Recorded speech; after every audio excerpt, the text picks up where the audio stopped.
नमस्कार दर्शकों, अक्षय धारा की तीसरी कड़ी लेकर आपके समक्ष प्रस्तुत हूँ। सुनीता पाहुजा, भारतीय उच्चायोग मॉरिशस में द्वितीय सचिव हिंदी एवं संस्कृति के पद पर। और आज हमारे साथ जो मेहमान हैं इस कार्यक्रम में, जिनसे हम बातचीत करेंगे, उनसे केवल मॉरिशस ही नहीं अपितु सारा विश्व बहुत अच्छे से परिचित है। आप आर्य नेता के नाम से बहुत लोकप्रिय हैं। आप हैं हमारे साथ आर्य नेता डॉक्टर उदय नारायण गंगू जी। आपका स्वागत है। सुनीता जी, आपको भी मैं नमस्कार करता हूँ, अभिवादन करता हूँ और साथ ही साथ हम अपने श्रोताओं या दर्शकों को भी नमस्ते बोलना चाहेंगे। हमारे दर्शक जो आपके इस कार्यक्रम को, जिसका आपने नाम रखा है अक्षय धारा, बहुत प्यारा नाम है, जी तो हमारे दर्शक लोग देख रहे हैं, सुन भी रहे हैं। दर्शकों को हमारी सादर नमस्ते, अभिवादन के साथ हम कार्यक्रम को प्रारंभ करें। जी, आपका परिचय दूंगी तो सूरज को दिया दिखाने के बराबर होगा, लेकिन गत वर्ष जून माह में आपने हिंदी स्पीकिंग यूनियन, हिंदी संगठन भी जिसे हम कहते हैं, उसके अध्यक्ष का पदभार संभाला है। तो मैं समझती हूँ ये तो आपने सारा जीवन ही हिंदी और भारतीय संस्कृति के प्रति आपने समर्पित कर दिया, सारा जीवन अपना। लेकिन इस पद को संभालने से आपके जीवन में क्या परिवर्तन आया? कैसे आपकी सेवाएं, आपको लगता है कि और संतुष्टि आप पा रहे हैं हिंदी की सेवा करके? हमारे दर्शकों के साथ साझा कीजिए। आपने जो प्रश्न किया, हिंदी संगठन जिसे हम हिंदी स्पीकिंग यूनियन कहते हैं, पिछले वर्ष के जून मास में संस्कृति कला हमारे देश में वर्षों से इसका प्रचार प्रसार हो रहा है। तो सांस्कृतिक धरोहर मंत्री माननीय अविनाश तिलक जी ने मुझे हिंदी स्पीकिंग यूनियन के कार्यभार को सौंपा है जून महीने से, और यह संगठन पूर्व में भी कार्यरत रहा है। 1994 में इसकी स्थापना हुई। मैं यद्यपि इस समय कार्यभार संभाल रहा हूँ, परंतु मैं आपको थोड़ा इतिहास की तरफ ले जाना चाहूँगा। 1994 में जब स्थापित यह संगठन हुआ हिंदी स्पीकिंग यूनियन नाम से, तो 4 वर्ष उधर और 23 वर्ष इधर, 27 वर्ष का यह युवा संगठन हो गया है। इसने कई अवस्थाओं को देखा है, अपना बालपन देखा, फिर बचपन बिताने के बाद इस संगठन ने किशोरावस्था में प्रवेश किया, आज पूर्ण रूप से यौवनावस्था में है। तो अनेक अवस्थाओं को पार करते हुए आज यह सशक्त संगठन है। मैं आपको ये बता देना चाहूँगा कि हमारे देश में उपराष्ट्रपति हुए थे श्री रविंद्र घरभरन जी। वे इस संगठन के जन्मदाता माने जाते हैं, संरक्षक भी माने जाते हैं। श्री रविंद्र घरभरन जी जहाँ संरक्षक थे, तो इस संगठन के कई पूर्व प्रधान हुए, जिनमें डॉक्टर मुनीश्वर लाल चिंतामणि जी, सर्वप्रथम नाम आता है श्री दीपचंद बिहारी जी का, और मंत्री एक समय में थे हमारे, अभी वर्तमान में हैं जज प्रोवाग जी, राम प्रसाद प्रोवाग जी, उन्होंने मंत्रित्व का कार्यभार संभाला था। श्री गौतम संतोखी जी, इन सभी लोगों ने हिंदी संगठन को बल दिया और आज यह संगठन मेरे जिम्मे में है। मुझे इसके माध्यम से हिंदी के प्रचार प्रसार में आगे बढ़ना है। आपने पूछा कि अध्यक्ष होने के नाते संगठन की तरफ से हम क्या कर सकते हैं और क्या हो रहा है। तो संगठन की कुछ ऐसी बातें हैं जिन पर विशेष ध्यान देना ज़रूरी होता है। उदाहरण के लिए हिंदी का मौखिक प्रचार। हिंदी के मौखिक प्रचार के लिए हमें बटकाओं में बच्चों को देखना होता है, स्कूलों में, कॉलेजों में जो हिंदी का शिक्षण हो रहा है, मौखिक रूप में हिंदी किस तरह से आगे बढ़ती जा रही है। और फिर हमको ये भी जो संविधान दिया गया है हिंदी संगठन का, उसमें मौखिक प्रचार के साथ साथ लिखित प्रचार भी है। हिंदी को हम लिखित रूप में किस तरह लाएं, तो इसके लिए हम अपने जो लेखकगण हैं उनकी सहायता लेते हैं और समय समय पर छात्रों को प्रेरणा देने के लिए निबंध प्रतियोगिता और प्रतियोगिताओं का आयोजन करते हैं, ताकि वो लिख सकें और नवोदित लेखक हम तैयार कर सकें। तो लिखित रूप में और मौखिक रूप में हिंदी का प्रचार प्रसार करना इस संगठन का प्रमुख उद्देश्य है। परंतु एक बात और है कि केवल स्थानीय रूप में नहीं, अपने ही देश में नहीं, विदेश में भी जो हिंदी के विद्वान लोग हैं उनसे संपर्क करना होता है। समय समय पर उनको भी निमंत्रित करके एक हिंदी का वातावरण बनाना पड़ता है। तो हम इस हिंदी के वातावरण को निर्मित करने के लिए कई लोगों का सहयोग लेते हैं। मंत्रालय ने यह कार्य जो सौंपा है, कला और सांस्कृतिक मंत्रालय, यह कार्य गुरुतम है, बहुत भारी कार्य है, और यदि श्रम पूर्वक इसको किया जाए तो हिंदी को हम नवजीवन दे सकते हैं। और हिंदी का प्रचार प्रसार जो करना हमारा उद्देश्य है, इस दिशा में हम सफल हो सकते हैं। जी, हम देख रहे हैं जब से आपने कार्यभार संभाला है तो संगठन की सक्रियता बहुत बढ़ गई है, बहुत से कार्यक्रम हुए हैं इन दिनों में। तो हम आपको इस पद के लिए एक बार फिर से बधाई और शुभकामनाएं देते हैं। और बात चलिए हिंदी की, तो हम सभी जानते हैं कि अगले ही सप्ताह फिजी में विश्व हिंदी सम्मेलन होने वाला है, 12वां विश्व हिंदी सम्मेलन 15 से 17 फरवरी तक। तो इसमें भी हम देख रहे हैं कि आपने एक संकलन तैयार किया है, उसका हम लोकार्पण देखने जा रहे हैं। वो अवश्य होगा उसका लोकार्पण इस 12वें विश्व हिंदी सम्मेलन में। तो कृपया हमारे दर्शकों के साथ साझा करें कि कैसे आपके मन में ये विचार आया कि आप ये संकलन तैयार करें, और इस संकलन की तैयारी में कैसी आपकी यात्रा रही, थोड़ा उस पर प्रकाश डालें। आपने जो प्रश्न किया कि एक संकलन जो मैंने तैयार किया है, इसका विमोचन होगा फिजी में जो आयोजित सम्मेलन है। और विचार कैसे आया इस संकलन के बारे में?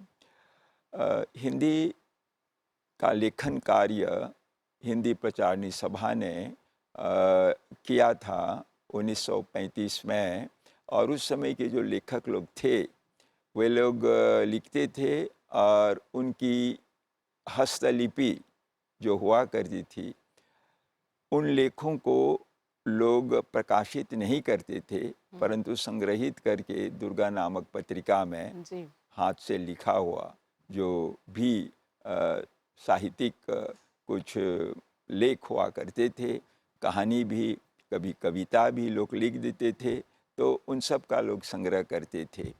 और जब 11वां विश्व हिंदी सम्मेलन हुआ, और वह सम्मेलन हमारे ही देश में हुआ था, मॉरिशस में, आपको मालूम है, जी, हाल की बात है। तो उस अवसर पर डॉक्टर गोयनका जी ने दुर्गा पत्रिका, जो हस्तलिखित पत्रिका थी, उन सब का संग्रह करके, उस समय उन्होंने जो विदेश मंत्री थीं स्वर्गीय सुषमा स्वराज जी। श्रीमती सुषमा स्वराज जी, उनसे संपर्क किया और उनको कहा कि यदि इस सामग्री को संकलित जो करके लोगों ने सुरक्षित रूप में रखा है, इसको पुस्तकाकार दे दिया जाए तो सम्मेलन में सदा यह काम आ सकता है। लोग शोध कार्य कर सकते हैं और देख सकते हैं कि 1935 में 3 साल तक इस प्रकार लोग लिखते रहे, 35 से 38 तक। तो 3 वर्षों के जो लेख हैं उन सब का संग्रह किया जाए। इसमें कविता भी थी, कहानी भी थी, और साथ साथ कुछ निबंध भी लोग लिखा करते थे उस समय के लोग। तो हमने सोचा 1935 से 38 तक जब दुर्गा पत्रिका निकल रही थी, हस्त लिखित पत्रिका, तो इधर तो प्रकाशित पत्रिका भी आर्य सभा की तरफ से 1911 में, आपको अब तक मालूम ही हुआ होगा जी, कि जी। हिंदुस्तान जो है, हिंदुस्तानी पत्र सबसे पहले प्रकाशित हुआ था हमारे देश में। जी, डॉक्टर मणिलाल जी। मनीलाल डॉक्टर नाम के जो सज्जन यहाँ आए हुए थे मॉरिशस में, जिन्होंने क्रांति की इस देश में, उन्होंने सोचा कि एक पत्र हो तो अच्छा होगा, तो हिंदुस्तानी का प्रकाशन उन्होंने शुरू किया। परंतु जब पत्र 1-2 वर्ष में बंद हो गया उनका निकलना, तो उन्होंने अपना प्रेस आर्य समाज को दे दिया था। उस समय आर्य समाज की जो सभा थी वो आर्य परोपकारिणी नाम से वह समाज जाना जाता था। तो आर्य परोपकारिणी को जब उन्होंने अपना प्रेस दे दिया, तो आर्य परोपकारिणी ने सोचा कि हम इस प्रेस से पत्र निकालना शुरू करें। तो प्रथम जो पत्रिका आर्य परोपकारिणी सभा ने प्रकाशित की उसका नाम दिया मॉरिशस आर्य पत्रिका। तो मॉरिशस आर्य पत्रिका में जो संपादक लोग थे, लगभग यह पत्रिका 2 बार बंद होकर फिर से पुनर्जीवित यह पत्रिका हुई और 1940 से लंबे समय तक यह चलती रही। 1911 में प्रकाशित हुई थी। तो भारत से पढ़कर जो भी विद्वान आते थे, जैसे पंडित काशीनाथ किस्तो, वो संपादक बने, पंडित बेनी माधव जी, और यहाँ मॉरिशस ही में रहकर जो मुंशा सिंह नाम के व्यक्ति थे, उन्होंने उसका संपादन किया। स्थानीय विद्वानों में पंडित नारायण सन जी भी। तो ऐसे से बहुत से लोगों ने लिखना शुरू किया, परंतु ये लोग धार्मिक लेख ज़्यादा लिखा करते थे और उस समाज का चित्रण भी किया करते थे कि हमारे समाज में जो रूढ़ियाँ हैं, जो परंपराएं लोगों के लिए अनुकूल नहीं दिखाई दे रही हैं, उनमें परिवर्तन की ज़रूरत है। तो परिवर्तन का एक स्वर हम देखते हैं उन पत्रिकाओं में, लेख के माध्यम से, निबंध के माध्यम से, संपादन के माध्यम से, और कुछ कहानियाँ भी छपने लगी। परंतु समय जो जो बीतता गया और लोग पढ़कर आने लगे भारत से, जय नारायण रॉय जैसे हिंदी के विद्वान हमारे देश में एक नेता हुए, सुखदेव विष्णुदयाल जी, वो कर्मलाल नाम से लिखा करते थे और उनकी भी कहानियाँ छपी हुई हैं। तो हमने सोचा कि इन सब का संग्रह किया जाए। मॉरिशस में एक ऐसे कहना चाहे नर रत्न पैदा हुए जिनका नाम था मोहनलाल मोहित। आपको जानकर आश्चर्य होगा कि उन्होंने कॉलेज आदि की पढ़ाई नहीं की थी। विद्वानों को सुन सुनकर उन्होंने हिंदी सीखी।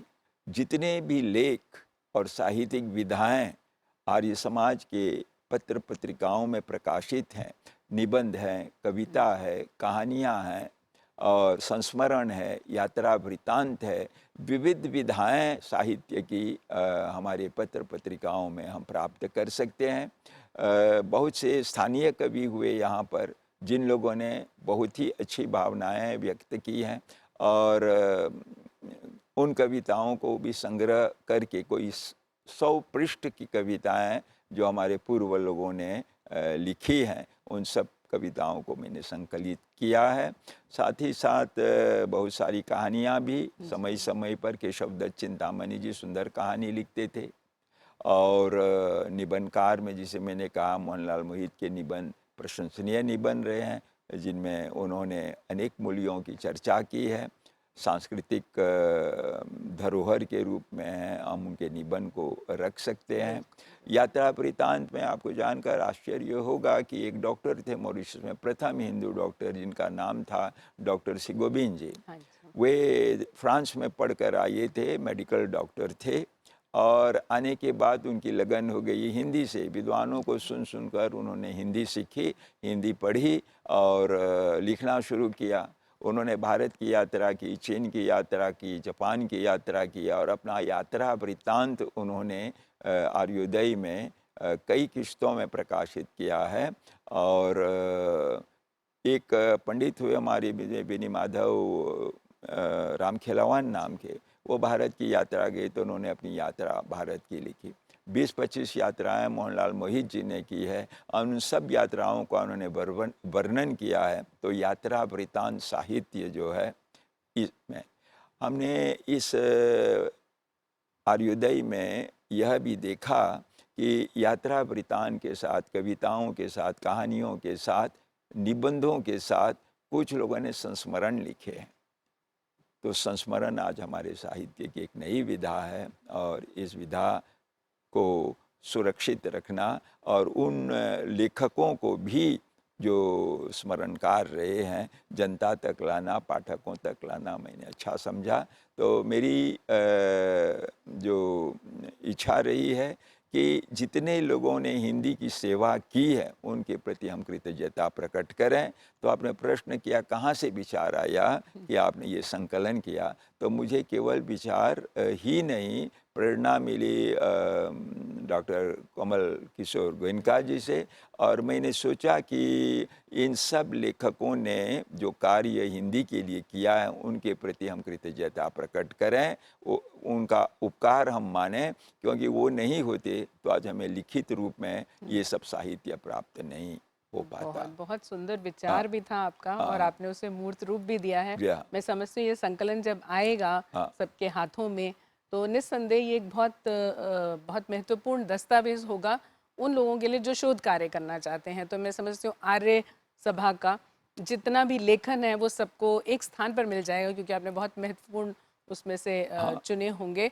तो ये जो मॉरिशस को हम देखते हैं, अगर भारत से बाहर के देशों की बात करें तो बहुत से देशों में हिंदी है, लेकिन जो मुझे मॉरिशस की ख़ास बातें दो तीन लगती हैं कि मॉरिशस में बहुत ही स्कूली स्तर से ही प्राइमरी प्री प्राइमरी से भी हिंदी की पढ़ाई शुरू हो जाती है और ये पीएचडी तक लोग करते हैं या, हिंदी में भी और अन्य भारतीय भाषाओं में भी या, करते हैं। मैं अपने या, दर्शकों को बताना चाहूँगी। हाँ, तो ये जो हिंदी जो कहते हैं ना कि जड़ों से ही बचपन से ही लोगों में घर करने लगती हाँ, है और या, उनका हिस्सा बन जाती है उनके व्यक्तित्व का, यूँ कहेंगे। और एक विशेष बात जो ये है जो मैंने देखा कि सभी विधाओं में लिखा जाता है। या, बहुत से लेखक हैं या, और सभी विश्वविख्यात हो चुके हैं। आज हम जानते हैं कितने नाम हैं, हम नाम गिनना शुरू करें तो ये कार्यक्रम हमारे लिए छोटा पड़ जाएगा, या, लेकिन सभी जानते हैं कि मॉरिशस में हिंदी लेखन बहुत होता है और सभी विधाओं में लिखा जाता है। या, या, तो ये जो हिंदी कहें, संस्कृति कहें, इन सब का जो प्रसार यहाँ के साहित्यिक और सामाजिक और सांस्कृतिक संगठन बहुत काम करते हैं सक्रिय। मैं उन सबका इस कार्यक्रम के माध्यम से आभार प्रकट करना चाहूँगी। और आर्य सभा भी मैं देखती हूँ बहुत छोटे छोटे बच्चे आर्य सभा में अपनी प्रस्तुतियाँ देते हैं और सब हिंदी में बोलते हैं। और जो मुझे बहुत आकर्षित करती है बात कि जब वो हिंदी लिखी हुई पढ़ते हैं तो वो रोमन से नहीं पढ़ते, वो या, देवनागरी हाँ, लिपि से पढ़ते हैं। हाँ। हमारी जो पाठशालाएं हैं जिनको पूर्व ज़माने में लोग बैठका कहते थे, आज जी तो बैठका नहीं, पाठशालाएं अच्छी अच्छी बनी हुई है। जी विद्यालय हमारा डीएवी कॉलेज है, प्राइमरी स्कूल है, इन सब में हम लोग हिंदी पर विशेष जोर देते हैं, हिंदी की पढ़ाई पर, और चाहते हैं कि माता पिता अपने बच्चों को पढ़ाएं इन भाषाओं बिल्कुल को, बिल्कुल। क्योंकि हमारे पुरखों ने, हमारे पूर्वजों ने इस भाषा की रक्षा की। और आपको तो भली भांति विदित है कि एक भाषा अपनी संस्कृति को सुरक्षित करके चलती है।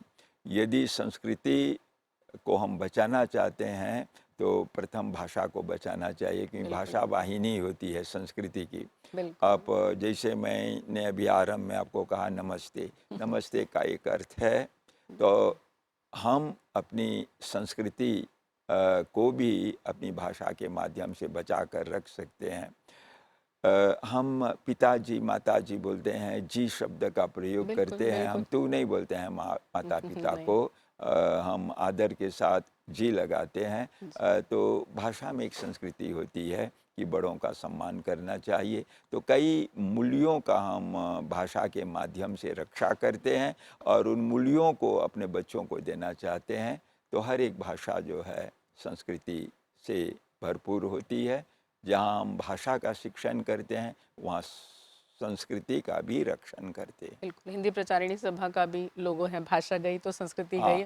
और मैं देखती हूँ कि मॉरिशस में सभी इस बात को सम्मान देते हैं इस बात को कि या भाषा गई तो संस्कृति गई। संस्कृति गई। आप हर क्षेत्र में इतना काम करते हैं, आप स्वयं भी एक स्थापित लेखक हैं और बहुत से लोगों ने आपकी संरक्षण में पीएचडी भी की है। तो सच कहूँ तो बहुत प्रशंसनीय है कि आपकी ये जो ऊर्जा है ना वो बिल्कुल युवाओं जैसी है। और अभी भी आप प्रवासी भारतीय दिवस में भी आप भारत गए, आपका भारत जाना हुआ।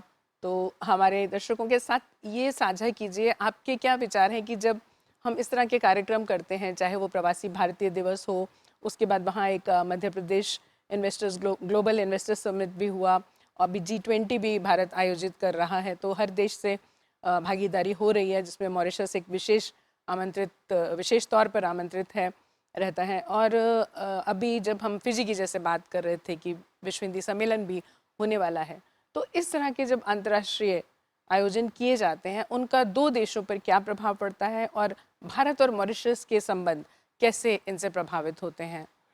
हमारा संबंध भारत से बहुत घनिष्ठ है और जिन जिन देशों में भारतीय वंशज के लोग पहुँचे हुए हैं उन लोगों ने भारत को इसलिए नहीं भुलाया क्योंकि भारत की संस्कृति लेकर गए थे, भारत की भाषा, धर्म सब कुछ लेकर गए थे। और आज भी आप देखेंगे मॉरिशस ही को लीजिएगा, हमारी जो माताएं हैं वेशभूषा वही हैं, बोली भी वही है। बिल्कुल। घर में भोजपुरी हमारे बड़े लोग आज भी बोलते हैं। हम चाहते हैं कि यह जो संबंध मॉरिशस और भारत का है, सांस्कृतिक संबंध वो बना रहे। बिल्कुल। और हम अपने अस्तित्व की रक्षा करना चाहेंगे। और अस्तित्व की रक्षा तब होती है जब जिस देश से हमने जो कुछ ग्रहण किया। भारत हमारी पितृभूमि है, परंतु हमारे लिए प्रेरणा का स्रोत है, क्योंकि हमने जो कुछ उदाहरण के लिए यहाँ पर जो पूजा पाठ हमारे लोग करते हैं, ये सब तो भारत से ही है। जी। तो धार्मिक, सांस्कृतिक और भाषिक सब प्रकार से हम लोग भारत से प्रभावित रहे हैं। और दूसरी बात है कि भारत सरकार केवल संस्कृति की दृष्टि से ही संबंध स्थापित नहीं करती है।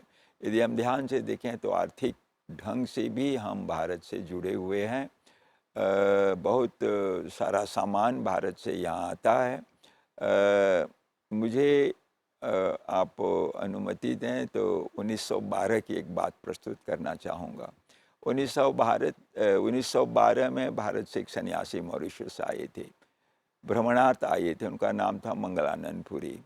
जब वो मॉरिशस में घूमने लगे तो उन्होंने देखा कि धीरे धीरे भाषा लोग भूलते जा रहे हैं, तो उनको कुछ दुख हुआ। और उनको लोगों ने विदेशी कहा कि ये विदेश से आए हुए हैं, तो उनको इसलिए भी ज़्यादा दुख हुआ कि मैं भारत से आया हूँ, यहाँ मॉरिशस में लोग मुझे विदेशी समझ रहे हैं। जी। परंतु उनको ये मालूम नहीं है कि जो चावल लोग खाते हैं वो भारत से आता है। भारत से। यहाँ तो केवल चीनी पैदा होती है, तो यदि यही भारत इस तरह चावल की दाल भेजना बंद कर दे तो क्या हाल होगा यहाँ पर। जी, इसलिए जी। हमको विदेशी बोलना अच्छा नहीं नहीं लगा उन लोगों का। तो उन्होंने अपना दुखड़ा एक लेख में मेरी मॉरिशस यात्रा इस प्रकार का ये एक जो लेख लिखकर यात्राएं उन्होंने भी कहा होती हैं ना, मतलब ना। बड़े कार्यक्रम भी होते तो हैं, हाँ, बड़े कार्यक्रमों में भी और अन्यथा भी लोग इतना जाते हैं, संभवतः इसीलिए मॉरिशस और भारत के रिश्तों को हम गर्भनाल का हाँ, रिश्ता कहते हैं। और भारतीय उच्चायुक्त महोदया ने अभी किसी कार्यक्रम में कहा था इसे खून का रिश्ता और दिल का रिश्ता। तो हाँ, ये जो भावनात्मकता से हम जुड़ जाते हैं, मैं समझती हूँ ये बहुत ही सुदृढ़ता भी देता है, हमारे रिश्तों को एक अलग ही मुकाम पे ले जाता है। और बहुत सुंदर रहा आपके साथ बातचीत करना। मैं समझती हूँ कि इसी तरह हम भारतीय भाषाएं, हिंदी भी और अन्य भारतीय भाषाएं भी लिखते पढ़ते रहें, अपने बच्चों को पढ़ाते रहें, जिसमें आपकी बहुत सक्रिय भूमिका रही है। तो भाषा जो है वो ज़बान पर भी रहे, दिल की भी रहे और लिखते पढ़ते भी रहें लोग। इसके लिए हम जो आप कार्य कर रहे हैं उसको धन्यवाद देते हैं और शुभकामनाएं भी, और आपके दीर्घायु होने की, स्वस्थ जीवन की कामना करते हैं। एक दो शब्दों में हमारे युवाओं के लिए कोई संदेश हो तो हाँ। बताइए। बहुत धन्यवाद आपको करना चाहूँगा कि आपने शुभकामना प्रकट की, स्वास्थ्य की भी आपने बात की कि स्वास्थ्य अच्छा बना रहे और दीर्घायु भी प्राप्त हो। ये सब ईश्वर की कृपा से ही संभव है। हमारे युवाओं को मैं यही कहना चाहूँगा कि जिस तरह हमारे बहुत से लोग भारत से जाकर शिक्षा लेकर आए, अनेक भारतीय विश्वविद्यालयों में लोगों ने शिक्षा प्राप्त की, केवल हिंदी का ज्ञान नहीं प्राप्त किया, विज्ञान भी लोग पढ़ते रहे वहाँ जाकर। कई भाषाओं के लोग, हमारे कुछ मुसलमान भाई जाकर उर्दू सीख कर आए वहाँ से, तमिल लोग भी गए, तमिल भाषी लोग वहाँ से सीख कर आए, हिंदी भाषी भी गए और भाषाएं तो लेकर आए।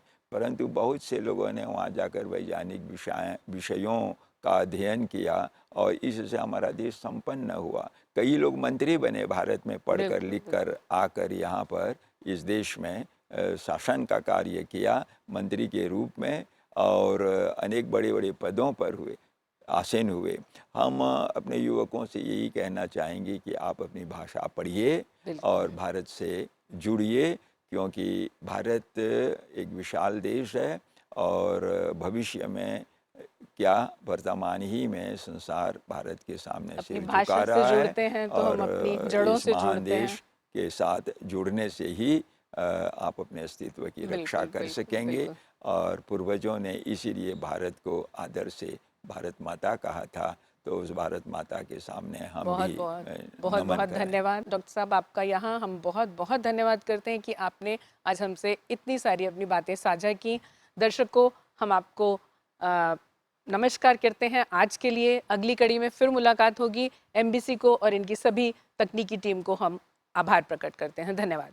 आपको भी धन्यवाद, आपने अवसर दिया और अक्षय कार्यक्रम आगे बढ़ता रहे।